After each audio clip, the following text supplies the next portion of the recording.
Hello and good evening. Here is the national news on Wells Radio 89.3 FM.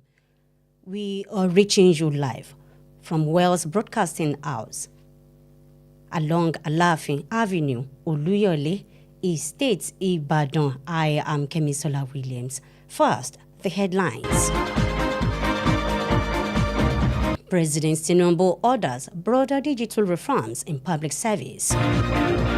CBN holds monetary policy rate stays at 26.5%.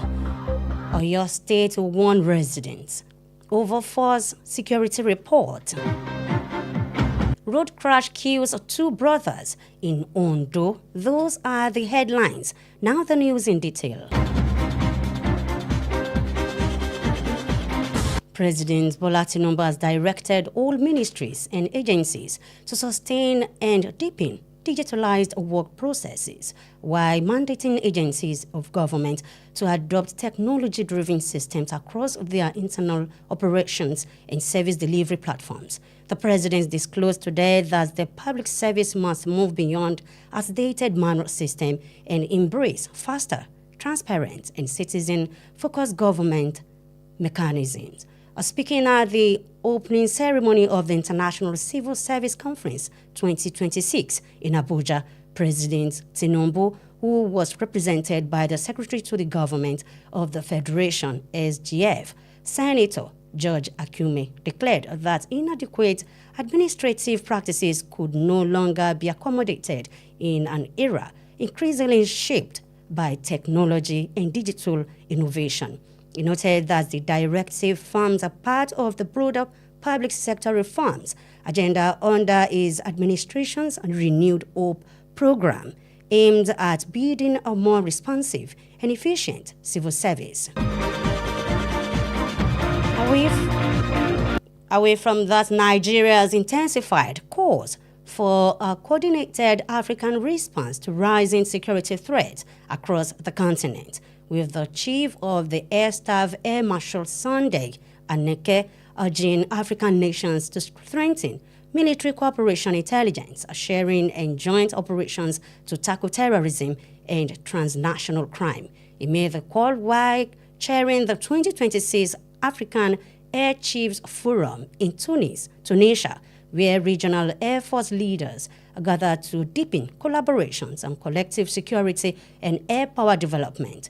In a news release issued today by the spokesperson of the Nigerian Air Force, Air Commodore Eyimi Ejodami, the chief of the Air Staff, noted that the conference emphasized the urgent need for African nations to develop practical and sustainable solutions to evolving security threats through collective action. Air Marshal Aneke noted that terrorism, insurgency, transnational organized crime, and humanitarian crises continue to threaten peace and prosperity across Africa, making stronger partnership, intelligence sharing, and enhanced operational coordination among African air forces compulsory.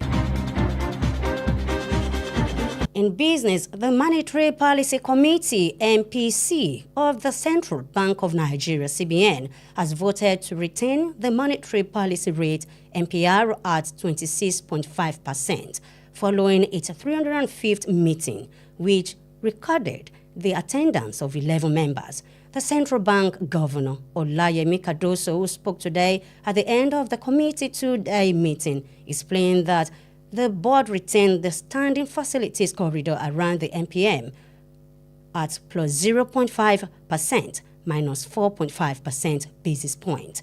The committee maintained all key policy parameters at the current levels, signaling a continued careful stance on inflation management and broader socio-economic stability. The CBN reported that the decision to hold rates steady was influenced by persistent rise in price pressures and the need to sustain macroeconomic steadiness. In Oyo State, the Oyo State government issued a stern warning against the spread of unverified security information. The government stated that misinformation risks causing public panic misleading ongoing security operations and eroding community confidence at a time when security agencies are intensifying efforts to rescue victims of a recent terrorist attack in Ogbomoso. The warning was conveyed in a press statement issued today by the Special Advisor on Security, Abayomi Fagbenro, who stressed the need for residents to verify any security-related information before circulating it. Fagbenro also cautioned the public against the dangerous habit of ignoring or failing to report actual threats, warning that such false negatives could slow down timely response from security agencies. The warning comes on the heels of a false rumor that circulated yesterday claiming that bandits are taking attack. Bandits had again attacked the Ladoke Akintola University of Technology, Ogbomoso, and that the institution had been shut down. Still in Oyo State, the Olubadan of Ibadan land, His Imperial Majesty Oba Rashidi Ladoja, has stabbed the proposed demolition of about 186 houses at Ishokon Estate Extension, Alao Akala, Elebu area of Ibadan in Ido local government area of Oyo State. According to report, the private residence of the Olubadan in Ibadan North local government area was occupied last Sunday by truckloads of Ishokon extension landlords who informed the monarch that the rooftops of their houses had been removed following an Ibadan High Court judgment in favor of one Mogaji Taufik Abiola, also known as Mogaji Oloyin. The monarch also warned land grabbers to stay away from the area, insisting that the dispute land is not available for illegal acquisition. Olubadan stated that both the Oyo State government and the Olubadan Council are united in their resolve to rid Ibadan of land grabbing. He also commended the Oyo State Commissioner of Police, Olugbemiga Abimbola, for ensuring prompt intervention in the area and preventing the situation from escalating. In education, the Federal Ministry of Education has disclosed that 119 out of the 124 federal government-owned tertiary institutions have been merged into the Federal Tertiary Institutions Governance Transparency Portal as part of efforts to strengthen accountability and data-driven governance in the education sector. Data obtained through the Nigerian Education Data Infrastructure, a centralized platform created to modernize education data management in Nigeria, showed that over 32 million students have been onboarded across 221,229 schools in 21 states.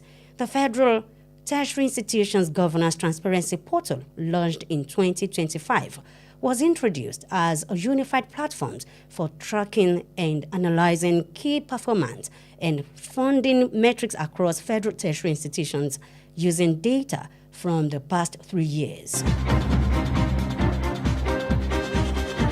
No fewer than 2 persons lost their lives in a fatal road accident which occurred at Ijapo area of Akure, Ondo State capital today. The accident involved a car, a truck, and a motorcycle. 2 other victims of the accident sustained injury. The incident happened in front of the headquarters of the Vehicle Inspector Office, VIO, where the officials were reportedly conducting routine vehicles inspection and license checked at the time of the accident. The victims, who were said to be brothers from the same parent, were riding on a motorcycle when the speeding truck rammed into the car and the motorcycle and other vehicles, killing them instantly. Ondo State Police Public Relations Officer DSP Abayomi Jimo reported that the remains of the deceased had been deposited at the hospital morgue for preservation and autopsy. That's it on the national news for tonight. Before we end the news, here are the highlights. We informed you that President Bola Tinubu directed all ministries and agencies to sustain and deepen digitalized work processes while mandating agencies of government to adopt technology-driven systems across their internal operations and service delivery platforms. According to report, the Monetary Policy Committee of the Central Bank of Nigeria voted to retain the monetary policy rate at 26.5%. Oyo State government issued a stern warning against the spread of unverified security information. No fewer than 2 persons lost their lives in a fatal road accident which occurred at Ijakpo area of Akure, the Ondo State capital, today. The bulletin was compiled, edited, and also brought to you by Kemi Sola Williams.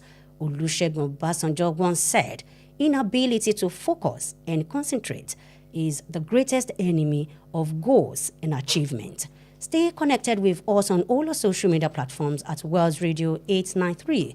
Like our Facebook page at Wells Radio 893 FM fan page. Listen live via our website at www.wellsradio893.com. Also, call or WhatsApp Wells Radio Newsroom on 091-6893-2000 for any eyewitness account. Thank you for listening, and God bless you.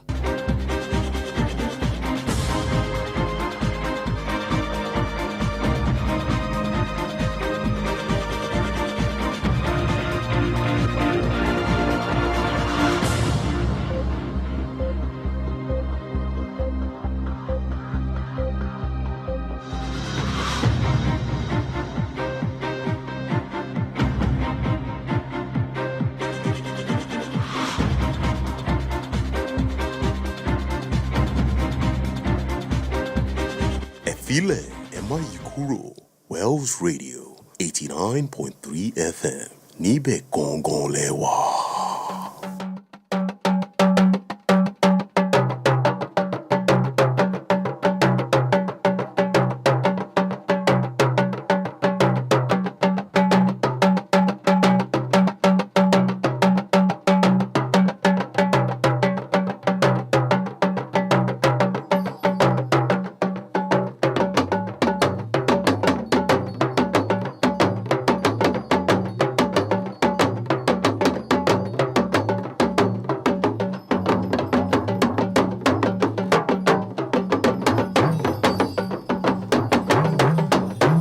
Kíyín ẹ̀ka alẹ́ ẹ̀dẹ̀kùṣẹ́ látàárọ̀ àkójọpọ̀ ìròyìn ilé wa ló ń dé sétí ìgbọ̀nyín láti ìkànnì West Radio 89.3 FM ìkànnì kànga agbẹ́màgbẹ́ tó kún fún omi ọgbọ́n ìmọ̀ àti òye tí a kalẹ̀ sí òpópónà Láàfin Avenue Olúyọ̀lé Estate Ìbàdàn.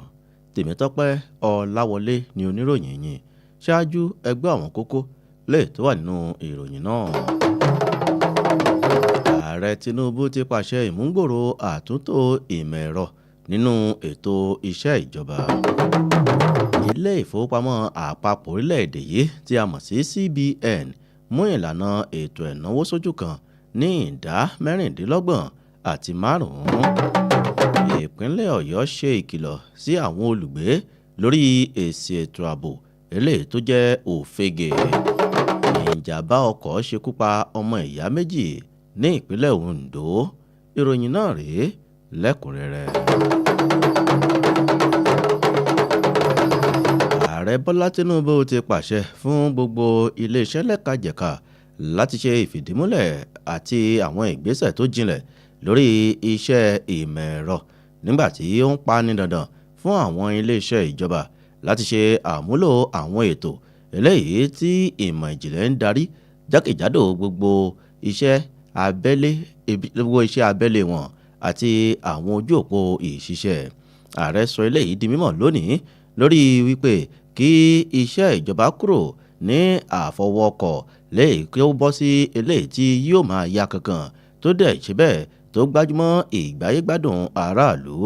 Níbi ètò ìṣíde ìpàdé àpérò iṣẹ́ ìjọba lágbàáyé tọdún 2026 nílùú Àbújá, níbẹ̀ ni ààrẹ Tinubu lẹ́ni tí akọ̀wé ìjọba àpapọ̀ sẹ́nitọ̀ George Akume ṣojú fún níbi tó ti ṣàlàyé ìdí pàtàkì ìgbésẹ̀ yìí wípé iṣẹ́ ìṣèjọba rẹ̀ lábẹ́ ètò ìrètí ọ̀tun gbájúmọ́ iṣẹ́ ìjọba eléyìí tó kájú òṣùwọ̀n.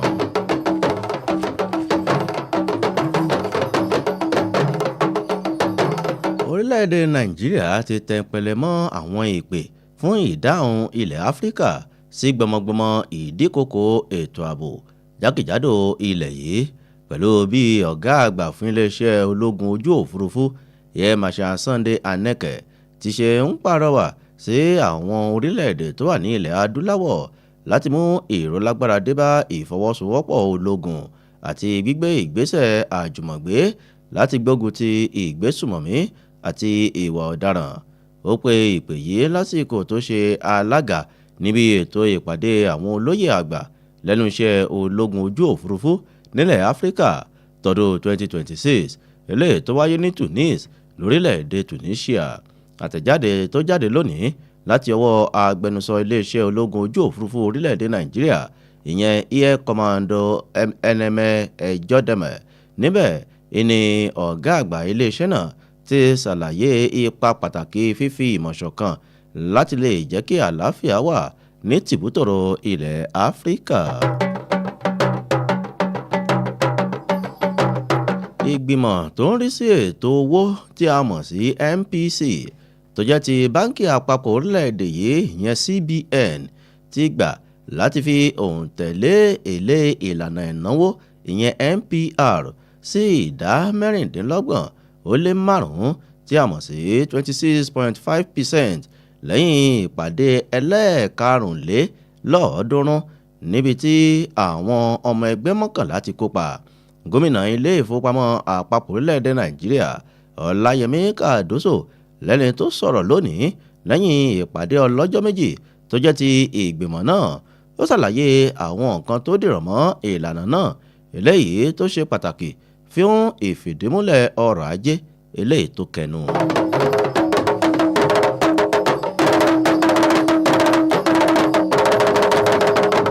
Ìjọba ìpínlẹ̀ Ọ̀yọ́ ti ṣe ìkìlọ̀ lórí ìtànkálẹ̀ ìròyìn ẹlẹ́jẹ̀ lórí ètò ààbò. Wọ́n ṣàlàyé àwọn ewu eléyìí tó sodo sínú irúfẹ́ ìwà bẹ́ẹ̀ lásìkò lẹ́yìn tí àwọn òṣìṣẹ́ elétò ààbò ń sapá láti dóòlà ẹ̀mí àwọn ènìyàn eléyìí tó fi ara gbá nínú ìkọlù kòpẹ́kòpẹ́ àwọn agbésùmọ̀mí ní Ògbómọ̀ṣọ́. Ìkìlọ̀ náà ló jẹyọ nínú àtẹ̀jáde kan lẹ́yìn tó jáde lónìí láti ọwọ́ olùdámọ̀ràn pàtàkì lórí ètò ààbò ìyẹn Àbáyọ̀mí Fágbénrò. Níbẹ̀ ló ti ṣàlàyé pàtàkì ṣíṣe àyẹ̀wò ọlọ́kìnrinnímí sí àwọn ìròyìn tó dá lé ètò ààbò. Ìkìlọ̀ náà ló jẹyọ lẹ́yìn onírúurú ìròyìn ẹlẹ́jẹ̀ tó jáde lánàá wípé àwọn agbésùmọ̀mí tún ṣe ìkọlù sí ilé ẹ̀kọ́ Ládòkè Akíntọ́lá University of Technology tí ń bẹ ní Ògbómọ̀ṣọ́ wípé wọ́n dẹ̀ ti ilé ẹ̀kọ́ náà pa. Olúbàdàn tilẹ̀ Ìbàdàn Ọba Rashidi Ládọjà ti mú ìdádúró débá ìgbésẹ̀ wíwó àwọn ilé tó tó 106 níye ní agbègbè ìṣọ̀kan Estate Extension Aláwakálà ní agbègbè Ẹlẹ́bú nílùú Ìbàdàn ní ìjọba ìbílẹ̀ Ìdó ní ìpínlẹ̀ Ọ̀yọ́. Ibùgbé Olúbàdàn ní ìjọba ìbílẹ̀ Àríwá Ìbàdàn ilẹ̀ sí fi léde wípé ó kún fún ọ̀pọ̀lọpọ̀ àwọn onílé lọ́jọ́ ìsinmi tó kọjá tán rawọ́ ẹ̀bẹ̀ sí ọba aládé náà lórí ìgbésẹ̀ wíwó ilé wọn lẹ́yìn ìdájọ́ ilé ẹjọ́ gíga tilẹ̀ Ìbàdàn níbi tí mọ́gàjí Ọlápàdé Taofik Abíọ́lá tí wọ́n túmọ̀ sí mọ́gàjí Olóyin ti jáwé olúborí. Olúbàdàn sọ̀rọ̀ lórí ìgbésẹ̀ lẹ́yìn tó ti ń lọ lọ́wọ́ láti yanjú ọ̀rọ̀ tó ní í ṣe pẹ̀lú gbígba ilẹ̀ nílùú Ìbàdàn. Wọ́n gbóríyìn fún kọmíṣánná ọlọ́pàá ìpínlẹ̀ Ọ̀yọ́ ìyẹn Olúgbémiga Abímbọ́lá pẹ̀lú ìlérí láti dá sí ọ̀rọ̀ náà ní kíákíá.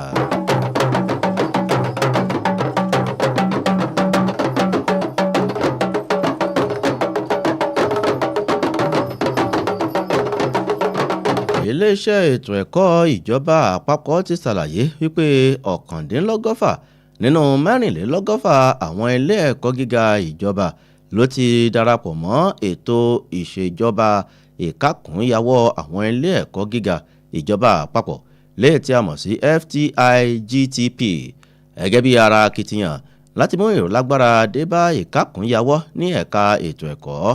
Àwọn àkọọ́lẹ̀ tán rí gbà lójú òpó àkọọ́lẹ̀ ètò ẹ̀kọ́ orílẹ̀-èdè Nàìjíríà tí a mọ̀ sí NEDI fi hàn wípé àwọn akẹ́kọ̀ọ́ tó lé ní mílíọ̀nù 22 iná ti kó wọlé ní àwọn ìpínlẹ̀ 22. Ojú òpó náà ni wọ́n ṣe ìfilọ́lẹ̀ rẹ̀ lọ́dún 2025 láti lè mójútó ìlànà ìṣọwọ́ ṣiṣẹ́ àwọn ilé ẹ̀kọ́ gíga nípasẹ̀ àkọọ́lẹ̀.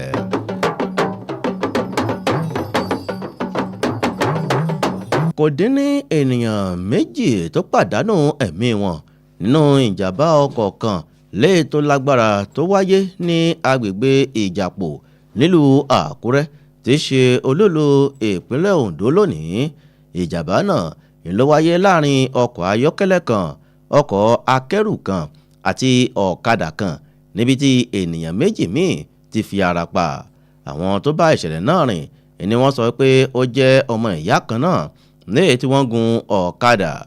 Alukoro iléeṣẹ́ ọlọ́pàá ìpínlẹ̀ Oǹdó DSP Àbáyọ̀mí Jímọ̀ ṣàlàyé wípé òkútu àwọn olóògbé náà iná ti kó lọ sílé ìgbókùpamọ́sí. Èyí lópin ìròyìn ilé wa fún ti àṣálẹ́ tòní, ṣùgbọ́n ká tó máa lọ ẹ gbọ́ àwọn kókó tá a mú wá lẹ́ẹ̀kan sí.